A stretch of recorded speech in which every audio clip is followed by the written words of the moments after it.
Hello दोस्तों, स्वागत है आप सभी का इन्फ्यूज़न नोट्स के यूट्यूब चैनल पर।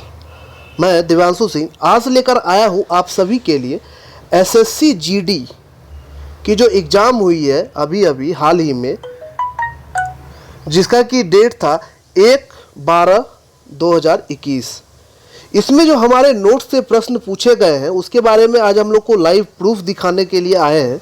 यह वीडियो मेरा लाने का मुख्य उद्देश्य ये है कि हम आपको दिखाना चाहते हैं कि हमारे इन्फ्यूज़न नोट्स के द्वारा जो नोट्स बनाई जाती है उसमें किस तरह से नोट्स बनाए जाते हैं और कितने अच्छे तरीके से नोट्स बनाए जाते हैं, ताकि जैसे कि आरएएस के एग्ज़ाम में, Rajasthan administrative service RAS pre के एग्ज़ाम में हमारे नोट से 150 में से लगभग 74 क्वेश्चन हमारे नोट से आए थे।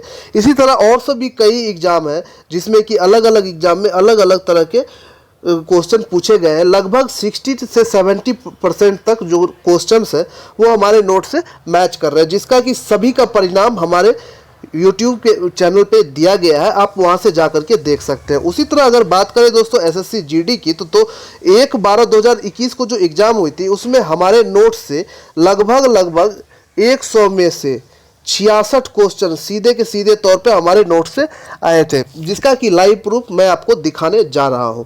तो आइए हम लोग देखते हैं कि कौन कौन से क्वेश्चन किस किस तरह से आए थे, वो सभी चीज़ें आपको दिखाता हूं मैं। तो इसमें जो पहला जो क्वेश्चन आया था कि निम्नलिखित में से किस अम्ल को चींटी के काटते समय त्वचा में इंजेक्ट किया जाता है। तो ये जो साइंस का क्वेश्चन है ये आपको हमारे नोट्स के भाग 1 के पेज नंबर 315 में देखने को मिल जाएगा। जैसा कि आप यहाँ देख सकते हैं कि लाल चींटी का डंक और मधुमक्खियाँ, इसमें जो है फॉर्मिक अम्ल, इसका सही उत्तर होगा फॉर्मिक अम्ल। इसी तरह जो अगले क्वेश्चन की अगर और हम लोग बढ़े तो इसमें क्वेश्चन नंबर 23 जो था वो यह था कि निम्नलिखित में से क्या बैरन द्वीप की एक अनूठी विशेषताएं हैं। यह ज्योग्राफी के पे क्वेश्चन है जो कि आपको हमारे नोट्स में भाग 1 के पेज नंबर 172 में देखने को मिल जाएगा। हम लोग देखते हैं कि यहाँ पे देखिए आपको देखने को मिल जाएगा कि जो बैरन एवं नारकोंडम ज्वालामुखी द्वीप है जो अंडमान निकोबार द्वीप समूह में स्थित है। इसी तरह और भी कई सारे क्वेश्चन है। आगे बढ़ने से पहले दोस्तों मैं आपको ये बता देना चाहता हूँ कि हमारे जो इन्फ्यूज़न नोट्स है यहाँ पे सभी तरह की नोट्स जो है वेल क्वालिफाइड टीचर के द्वारा बनाया जाता है, और साथ ही वैसे छात्र जो कई सालों से इसकी तैयारी कर रहे हैं उन सभी के देख रेख में यह नोट्स बनाया जाता है। और जब यह नोट्स बना करके आता है तो इन्फ्यूज़न नोट्स की एक टीम गठित की जाती है, जिसका मुख्य उद्देश्य यह होता है कि उस सभी नोट्स को बारीकी से चेक करना, ताकि उस नोट्स में कोई भी त्रुटि ना रह जाए और छात्रों को या अभ्यर्थियों को पढ़ने में और समझने में किसी भी तरह की दिक्कत का सामना ना करना पड़े। साथ ही दोस्तों मैं आपको यह भी बता देना चाहता हूं कि हमारे नोट्स में की एक अलग विशेषता यह है कि आपको इस नोट्स में हर एक क्वेश्चन, मैथ्स और रीजनिंग का जो क्वेश्चन है 2 तरह से बताया जाता है हर एक नोट्स में। एक तो शॉर्ट मेथड में और एक लॉन्ग मेथड में। शॉर्ट मेथड में आपको समय की बचत होती है और लॉन्ग मेथड में आप ज़्यादा से ज़्यादा समझ सकते हैं। उसी तरह दोस्तों मैं आपको ये भी बता दें कि जीएस पोर्शन में, जनरल नॉलेज पोर्शन में जो भी चीज़ें हैं वह ट्रिक वाइज बताई जाती है। लास्ट में ट्रिक भी बता दिया जाता है और साथ ही रिवीजन करने के लिए मुख्य तथ्य भी दिए जाते हैं ताकि आपको समझने में बहुत ही आसानी हो। इसके बाद जो देखिए दोस्तों हमारा जो अगला क्वेश्चन है वो यह है कि 13वीं और 14वीं शताब्दी के दौरान पंजाब में निम्नलिखित में से कौन सी जनजाति का प्रभुत्व था। इसका जो आपको उत्तर होगा खोखर होगा। यह भी आपको हमारे नोट्स के भाग 1 के पेज नंबर 28 में देखने को मिल जाएगा कि जो है 1206 ईस्वी में मोहम्मद गौरी ने पंजाब में खोखर जनजाति के विद्रोह को दबाने के लिए भारत पर अंतिम आक्रमण किया। गौरी ने लक्ष्मी की आकृति वाले कुछ सिक्के भी चलाए। यह आपको देखने को मिल जाएगा 13वीं और 14वीं शताब्दी के दौरान पंजाब में निम्नलिखित में से कौन सी जनजाति का प्रभुत्व था। ठीक है दोस्तों, उसके बाद जो आपको अगला क्वेश्चन यहाँ देखने को मिल जाएगा कि हड़प्पा सभ्यता के अन्य शहरों के विपरीत धोलावीरा शहर को डैश भागों में विभाजित किया गया था। प्रत्येक भाग विशाल पत्थर के दीवारों से घिरा हुआ था। यह आपको तीन भागों में विभाजित किया गया था। यह भी आपको हमारे भाग 1 के पेज नंबर 3 में देखने को मिल जाएगा कि धौलावीरा एक आयताकार नगर था जो 3 भागों में विभक्त था। इसी तरह दोस्तों अन्य भी कई भी क्वेश्चन, जैसे आप यहाँ देख सकते हो कि हमारे नोट किस तरह से बनाए गए और पॉइंट बाय पॉइंट दिए जाते हैं, ताकि उस लेवल का क्वेश्चन आपको दिया जाए। और एक उससे भी बड़ी विशेषता हमारी नोट्स की यह है दोस्तों कि जो है हमारी नोट्स खास करके उन सभी क्वेश्चंस पे ध्यान केंद्रित करती है जो पिछले 10 सालों से ज़्यादातर पूछे जाते हैं। उन सभी चीज़ों पे भी ज़्यादा ध्यान केंद्रित रहता है, ताकि अन्य जो भी चीज़ें हैं जो कि परीक्षा में नहीं आ सकती है, उन सभी चीज़ों को इसे हटा दिया जाता, ताकि छात्रों को या अभ्यर्थियों को पढ़ने में समय भी बचत हो। इसी तरह रीजनिंग की अगर बात करें तो ए डी का पिता है, सी और डी का भाई है, जी बी की माँ है, ये रिलेशन का क्वेश्चन है। जी एक से किस प्रकार से संबंधित है, ये आपको पेज नंबर भाग 2 के पेज नंबर 238 में मिल जाएगा। दोस्तों मैं आपको बता देता हूं कि जो क्वेश्चन रीजनिंग और मैथ्स का किसी भी का सेम नहीं आता है, लेकिन पैटर्न जो है सेम मिलेगा। आपको पैटर्न बिल्कुल का बिल्कुल सेम मिलेगा। तो आपको मैं दिखा दे रहा हूं कि भाग 2 के पेज नंबर 238 में किस तरह से पूछे गए हैं। यहां देख सकते हैं ए बी का पति है, सी बी की पुत्री है, डी बी की बहन है, ई डी की पुत्र है, तो सी ई को से किस प्रकार संबंधित है। आपको यहाँ सेम क्वेश्चन देखने को मिल रहा है, बस पैटर्न थोड़ा सा अलग किया गया है। उसी तरह आपको यहाँ क्वेश्चन नंबर 5 अगला क्वेश्चन जो है ये भी आपको रीजनिंग के क्वेश्चन है। यह भी आपको भाग 2 के पेज नंबर 213 में देखने को मिल जाएगा। मैं फिर से बता देता हूँ, रीजनिंग की क्वेश्चन बिल्कुल सेम नहीं आती है दोस्तों, पैटर्न सेम रहता है। मैथ्स और रीजनिंग के बाकी सब अलग रहता है। इस तरह आपको यहाँ देखने को मिल जाएगा कि जो है जी एच जे के एम एन पी क्यू, तो आगे का क्या होगा, ये सभी चीज़ें आपको इस तरह से इसमें इस तरह से बताएगी। आप यहाँ देख सकते हैं कि किस तरह से यहाँ पे आपको हल करके भी बताया गया है, ताकि एक कमज़ोर छात्र भी समझने में जिनको आसानी हो, चाहे वो मजबूत छात्र हो, उनको भी पढ़ने में आसानी होती है। इसके बाद फिर आगे बढ़ते हैं। देखिए इस तरह रीजनिंग की क्वेश्चन ये भी है कि उस विकल्प का चयन कीजिए जिसका तीसरी संख्या में वही संबंध है जो दूसरी संख्या के पहली संख्या से और छठी संख्या का पांचवी संख्या से है। ये भी आपको ये पैटर्न आपको भाग 2 के पेज नंबर 212 में देखने को मिल जाएगा कि 6, 17, 29, 72 के बाद अगला क्रम क्या होगा। उसी तरह 19, 26, 30, 33 अगला क्रम क्या होगा। इसी तरह इसमें बहुत सारे क्वेश्चन भी दिए गए हैं ताकि आपको समझने में आसानी होगी। फिर इसी तरह एक ये भी क्वेश्चन है कि किसी कक्षा में 15 छात्रों की औसत आयु 14 वर्ष है। इसमें से 6 छात्रों की औसत आयु 15 वर्ष और अन्य 8 छात्रों की औसत आयु 13 वर्ष है। 15वें छात्र की आयु ज्ञात कीजिए। तो ये हमारे मैथ्स का क्वेश्चन है। ये आपको हमारे नोट्स के भाग 2 के पेज नंबर 143 में आपको देखने को मिल जाएगा कि राम के पिता की आयु उसकी आयु के 3 गुना है। 8 वर्ष बाद उसके पिता की आयु उसकी आयु का 2.1/2 गुना है। तो बताइए अगले 8 वर्ष बाद उसके पिता की आयु कितनी हो जाएगी। इसी तरह यहाँ भी आपको दूसरा क्वेश्चन भी दिख जाएगा। आपको एक कक्षा में 40 छात्र की औसत आयु 15 वर्ष है। अध्यापक की आयु शामिल करने पर औसत आयु 1 वर्ष की वृद्धि हो जाती है। तो अध्यापक की आयु ज्ञात कीजिए। इस तरह से आपको इसमें देखने को मिल जाएगा। और इसके बाद आपको ये भी बताया गया है कि किस तरह से इसको बताना है। इसका ट्रिक भी इस नोट्स में बताया गया है। अगला क्वेश्चन भी मैथ्स का क्वेश्चन है दोस्तों। इसमें भी आपको वहाँ पे देखने को मिल जाएगा कि किस तरह से इसको सॉल्व करना है। इसमें किस तरह से बताया गया, ये सभी चीज़ें भी इस नोट्स में दी गई है। जैसे कि भाग 2 में आपको ये देखने को मिल जाएगा पेज नंबर 10 में। यहाँ पे जब आते हैं तो यहाँ आप देख सकते हैं कि किस तरह से बताया गया है, उसका किसको किस तरह से हल करना है, और साथ ही इसका शॉर्ट फॉर्म क्या होता है, यह भी इस नोट्स में आपको देखने को मिल जाएगा। अनुपात समानुपात में भी से भी क्वेश्चन हमारे नोट्स से आए हैं। ये भी क्वेश्चन आपको भाग 2 के पेज नंबर 31 में देखने को मिल जाएंगे। आप यहाँ देख सकते हैं 2 संख्याओं का योग 5/6 के बराबर है तथा उनका अंतर 10 के बराबर है। उनके वर्गों के अंतर तथा संख्याओं के योगफल का अनुपात क्या होगा। इसी तरह अगला क्वेश्चन भी दोस्तों प्रतिशत से है। किसी धनराशि का 8% वार्षिक ब्याज के दर से 2 वर्ष में प्राप्त साधारण ब्याज और वार्षिक रूप से चक्रवृद्धि होने वाले चक्रवृद्धि ब्याज के बीच अंतर 16.80 है, वह धनराशि कितनी होगी। ये भी आपको भाग 2 के पेज नंबर 96 में देखने को मिल जाएंगे कि किसी निश्चित राशि का 6% वार्षिक दर से 2 वर्षों के लिए चक्रवृद्धि ब्याज और साधारण ब्याज के अंतर 6.48 है, तो उसकी राशि क्या होगी। तो अब देख सकते हैं दोस्तों कि किस तरह से हमारे नोट से क्वेश्चन पूछे जाते हैं कि पूरे के पूरे, मैं ये नहीं कह रहा है कि जो मैथ्स और रीजनिंग के क्वेश्चन सेम आते हैं, मैथ्स और रीजनिंग के क्वेश्चन अलग हो सकते हैं, लेकिन पैटर्न बिल्कुल का सेम रहता है। और इसमें आपको हल करके भी बताया गया है दोस्तों कि आप किस तरह से इस नोट्स ये प्रश्न सॉल्व कर सकते हैं। उसी तरह दोस्तों अगले क्वेश्चन की बात करें, निम्नलिखित में से कौन सा एक प्राकृतिक पारिस्थितिकी तंत्र है, इकोसिस्टम है। तो उस ये भी आपको भाग 1 के पेज नंबर 227 में देखने को मिल जाएगा कि पारिस्थितिकी तंत्र शब्द के जन्मदाता कौन थे, उसमें क्या क्या चीज़ें हैं, प्राकृतिक परितंत्र, कृत्रिम परितंत्र क्या हो जाती है, ये भी आपको इस नोट्स में देखने को मिल जाएगा।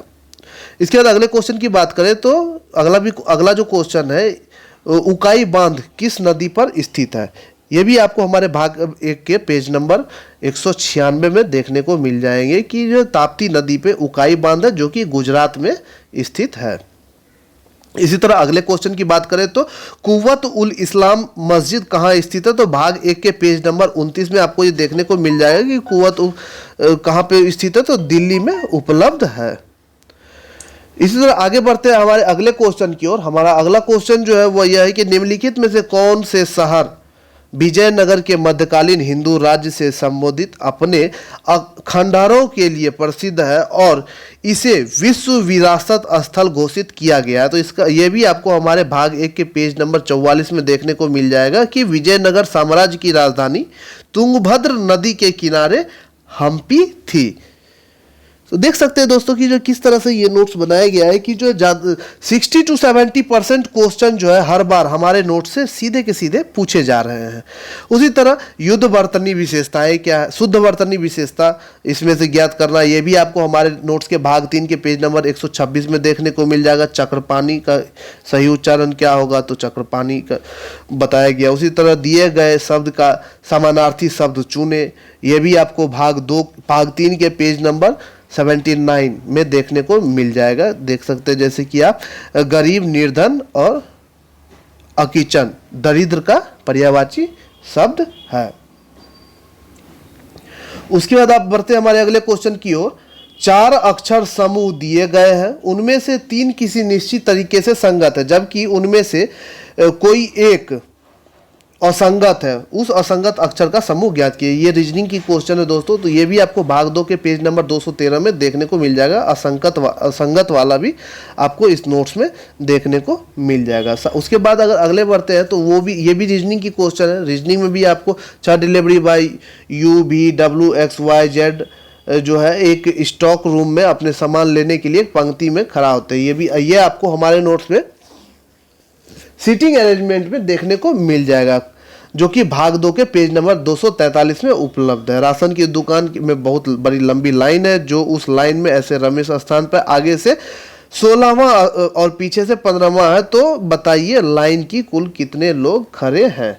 ये भी आपको हमारे नोट्स से मिल जाएगा। मैं फिर से दोस्तों बता दूं कि जो हमारी जो नोट्स है इन्फ्यूजन नोट्स, यहाँ पे आपको हर तरह की नोट्स उपलब्ध कराई जाती है, जहाँ पर कि आपको कम से कम दामों में। हमारा उद्देश्य यह नहीं है कि पैसा कमाना, हमारा मुख्य उद्देश्य यह है कि एक गरीब छात्र भी जो कि कोचिंग क्लास लेने से वंचित है, उनको जो है यह नोट्स पहुंचाकर कम से कम दामों में उचित मूल्यों पर पहुंचाकर उनको भी पढ़ाई में मदद की जाए। और साथ ही दोस्तों वैसे छात्र जो कि अब एग्जाम बाहर जाके प्रिपरेशन नहीं करते हैं, उनको भी घर बैठे प्रिपरेशन करने में बहुत ही आसानी होती है।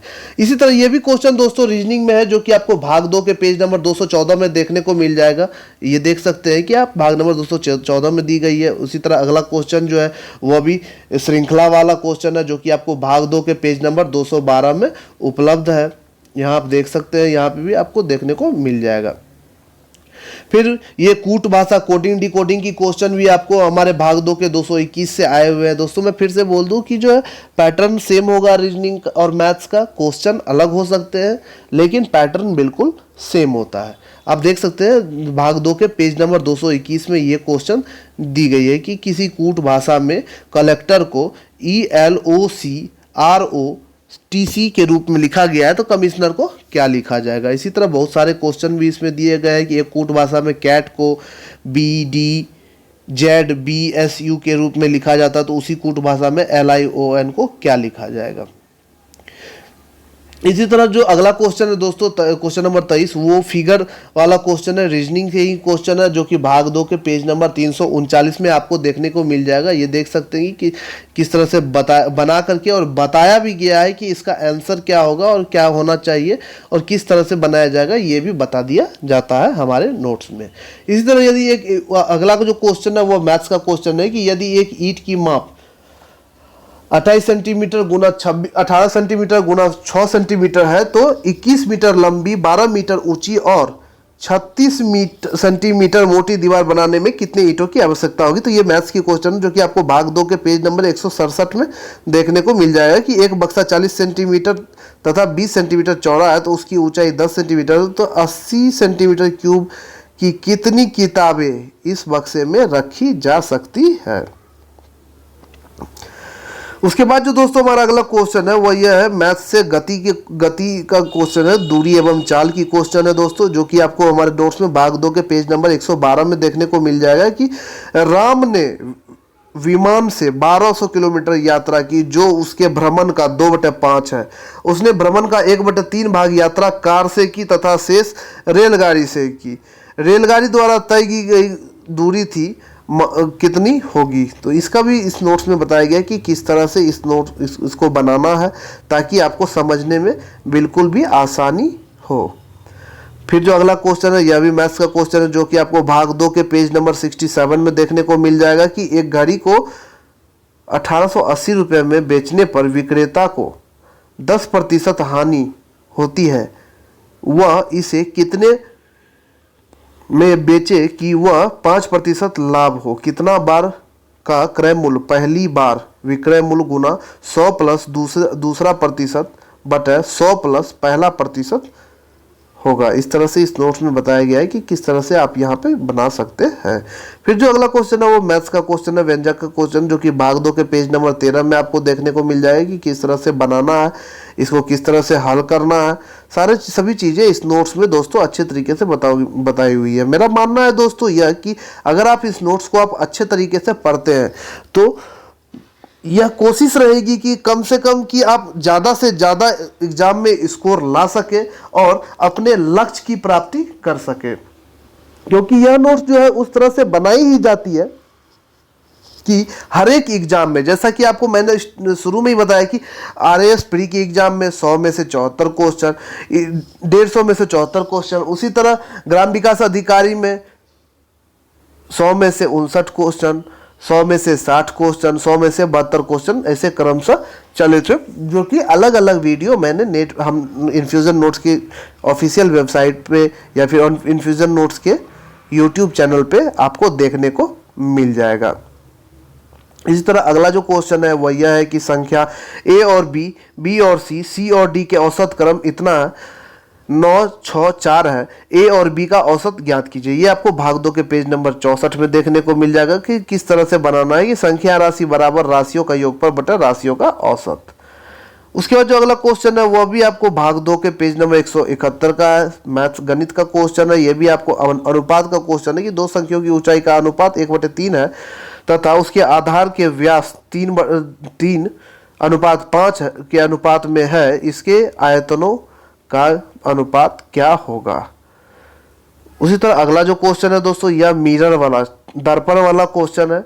दर्पण में किस तरह से प्लेस करना है कि आपको क्या दिखेगा, ये आपको इस नोट्स में बताए गए हैं, दर्पण में भी फिगर के साथ, जो कि आपको भाग 2 के पेज नंबर 266 में मिल जाए कि अंग्रेजी के बारे यह देख सकते हैं आप कि जो किस तरह से बनाना है, किस तरह से दर्पण प्रतिबिंब किस तरह से बनती है, जल प्रतिबिंब कैसे बनती है, दर्पण अवतल दर्पण में किस तरह से बनती है, उत्तल दर्पण में किस तरह से बनती है, इन सभी चीज़ों को इस नोट्स में अच्छे तरीके से दोस्तों बताया गया। उसी तरह अगला क्वेश्चन मैथ गणित से है कि एक व्यक्ति के वेतन में पहले 15% की वृद्धि की जाती है और उसके बाद 15% की कमी की जाती है, उसके वेतन में हुआ शुद्ध परिवर्तन कितना है। तो ये भी आपको भाग 2 के पेज नंबर 51 में देखने को मिल जाएगा कि चीनी के मूल्य पहले 20% वृद्धि होती है, फिर 16.2/3% की कमी होती है, तो चीनी के वास्तविक मूल्य में कितने प्रतिशत की वृद्धि हुई।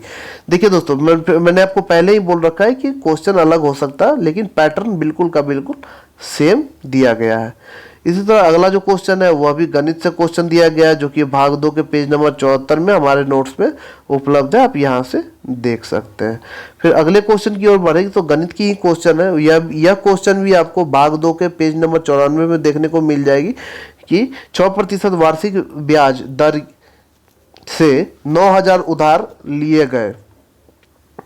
यदि ब्याज दर अर्धवार्षिक लगाना हो तो 1 साल बाद कितनी राशि अदा करनी होगी। तो किस तरह से बना हल किया गया है वह भी आपको इस नोट्स में दिखाया गया है, कि आप देख सकते हैं कि किस तरह से इस नोट्स में बताया गया है। मतलब आपको इस नोट्स में को पढ़ने के बाद अगर आप इस नोट्स को अच्छी तरह से तैयारी कर लेते हैं तो आप मेरा पूरा मानना है कि आप जो है अपने एग्जाम में अच्छे से अच्छे नंबर स्कोर करके जरूर आएंगे। इसी तरह ये हिंदी की क्वेश्चन है, जहाँ पे आपको भार झोंकना मुहावरे का सही अर्थ क्या है, ये आपको भाग 3 के पेज नंबर 108 में देखने को मिल जाएगी। भार झोंकना, देखिए दोस्तों, हिंदी सेम का सेम है। भार झोंकना, तुच्छ कार्य करना, व्यर्थ समय गुजारना। उसी तरह अगली क्वेश्चन की बात करें तो अगला क्वेश्चन जो है यह भी आपको पेज नंबर 3 के भाग 3 के पेज नंबर 168 में देखने को मिल जाएगा कि मैंने तुम्हारी बात बहुत प्रतीक्षा की, मैंने तुम्हारी बहुत प्रतीक्षा की। उसी तरह जो अगला क्वेश्चन है ये रीजनिंग की क्वेश्चन है। रीजनिंग का भाग 2 में पेज नंबर 211 में ये क्वेश्चन आपको देखने को मिल जाएगा। 33, 28, 24, क्वेश्चन मार्क, 19, 18। तो क्वेश्चन मार्क की जगह क्या होगा यह भी आपको इस नोट्स में देखने को मिल जाएगा, और किस तरह से बनाया गया है इसमें यह भी बताया गया है। इसके बाद जो अगला क्वेश्चन है वो यह रीजनिंग का क्वेश्चन है, जो कि आपको भाग 2 के पेज नंबर 222 में देखने को मिल जाएगा। आप यहाँ देख सकते हैं कि यदि किसी कूट भाषा में बॉलीवुड को 26, 33, 7, 5, 6, 6, 4 के रूप में लिखा गया तो हॉलीवुड को इतना लिखा गया है, तो टॉलीवुड को क्या लिखा जाएगा। उसी तरह अगला जो क्वेश्चन है यह क्वेश्चन भी आपको रीजनिंग की क्वेश्चन है, जो कि भाग 2 के पेज नंबर 208 में उपलब्ध है, आप देख सकते हैं। फिर अगला क्वेश्चन, केचुए का अरजुकी से वही संबंध है जो मछली का डैश से है। ये साइंस का विज्ञान का क्वेश्चन है, विज्ञान में बायोलॉजी का क्वेश्चन है, जीव विज्ञान का। ये भी आपको भाग 2 के पेज नंबर 205 में देखने को मिल जाएगा कि शेर, मांद, खरगोश, यह आप देख सकते हैं, यहाँ आपको देखने को मिल जाएगा। उसके बाद जो अगला क्वेश्चन है, अगला क्वेश्चन भी आपको हमारे भाग 2 के पेज नंबर 253 में देखने को मिल जाएगा कि 6 लड़के ABCD एक पंक्ति में पश्चिम दिशा में मुंह करके बैठे हैं। D A और C के बीच में बैठा है, B C के ठीक दाएं बैठा है और F के बाईं ओर है। E दाएं छोर पर नहीं है तो दाएं छोर पर कौन है। तो ये क्वेश्चन आप देख सकते हैं कि जो है फिरोज के दाईं ओर से तीसरे स्थान पर कौन है। तो ये जो है सीटिंग अरेंजमेंट की क्वेश्चन है, बैठक का क्वेश्चन है। ये भी आपको हमारे नोट्स में किस तरह से बनाना है ये भी इसमें बताया गया है। फिर अगला क्वेश्चन जो है वह भी रीजनिंग का क्वेश्चन है, जो कि भाग 2 के पेज नंबर 207 में आपको देखने को मिल जाएगा। उसके बाद जो अगला क्वेश्चन है फिर ये भी आपको रीजनिंग में आपको मिल जाएगा। मतलब दोस्तों आप देख सकते हैं कि रीजनिंग हो, मैथ्स हो, गणित हो, जीव विज्ञान हो, बायोलॉजी हो, केमिस्ट्री हो, फिजिक्स हो, या फिर हिस्ट्री हो, ज्योग्राफी हो, पॉलिटी हो, सभी तरह के नोट्स हमारे पास आपको उपलब्ध मिल जाएंगे और सभी एग्जाम के नोट्स हमारे पास आपको देखने को मिल जाएंगे। सभी का सैंपल हमारे ऑफिशियल वेबसाइट के हमारे यूट्यूब पेज पर लिंक दिया गया है, और साथ ही आप वहां प्लेलिस्ट पे जाकर के भी आप देख सकते हैं कि किस तरह से सैंपल बनाए जाते हैं। और अगर आपको वह सैंपल अच्छा लगता है तो आप उस नोट्स को अपने घर पे भी मंगवा सकते हैं। इसके बाद जो अगला क्वेश्चन है वह भी आपको लघुत्तम समाप्तवर्तक और महत्तम समाप्तवर्तक की क्वेश्चन है। यह भी आपको भाग 2 के पेज नंबर 41 में देखने को मिल जाएगी। यहाँ आप देख सकते हैं दो संख्याओं के महत्वपूर्ण समाप्तवर्तक तथा लघुत्तम समाप्तवर्तक का योग 680 है। यदि लघुत्तम समाप्तवर्तक महत्तम समाप्तवर्तक का 84 गुना हो तथा एक संख्या 56 हो तो दूसरी संख्या क्या होगी।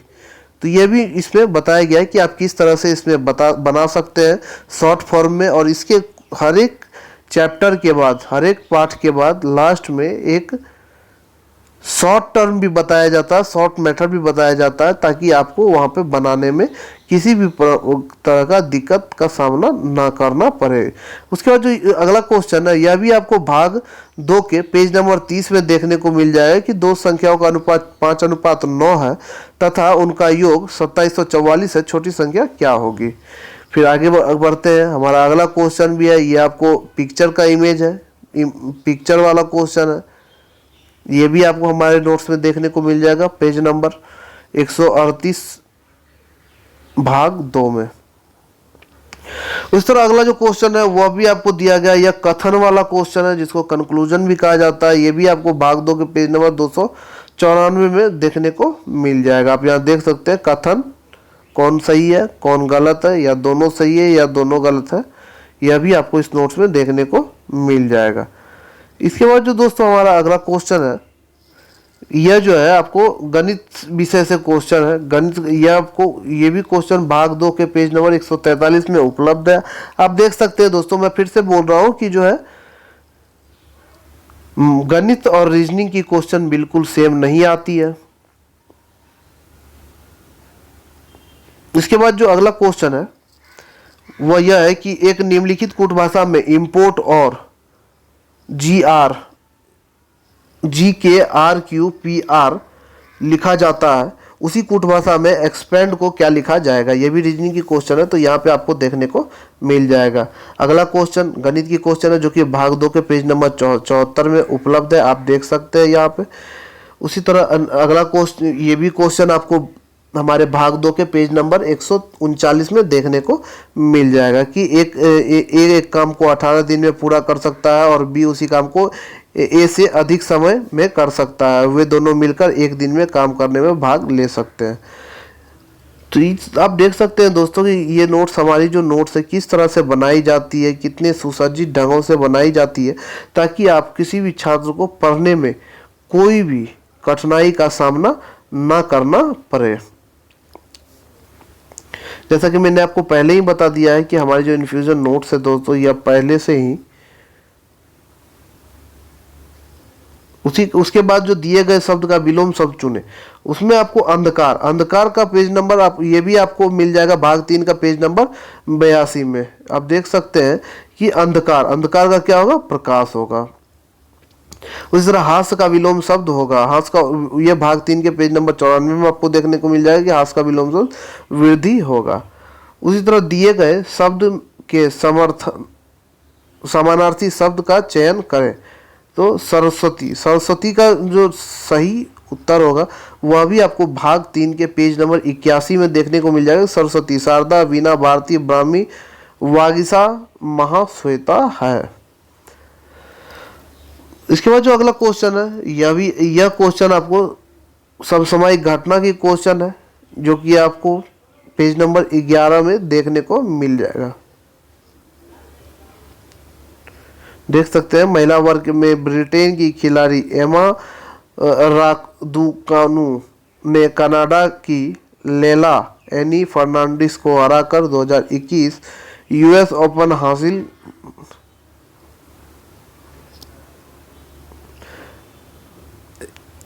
अगला क्वेश्चन है वह यह है कि अक्टूबर 2020 में रिजर्व रेपो दर क्या थी। इसका यह भी आपको करंट अफेयर के क्वेश्चन है जो कि आपको पेज नंबर 22 में उपलब्ध कराया गया है कि सर्विस रेपो दर क्या थी, तो 3.35% थी। तो दोस्तों ये आप देख लिए कि ये जो हमारा जो नोट्स है किस तरह से बनाया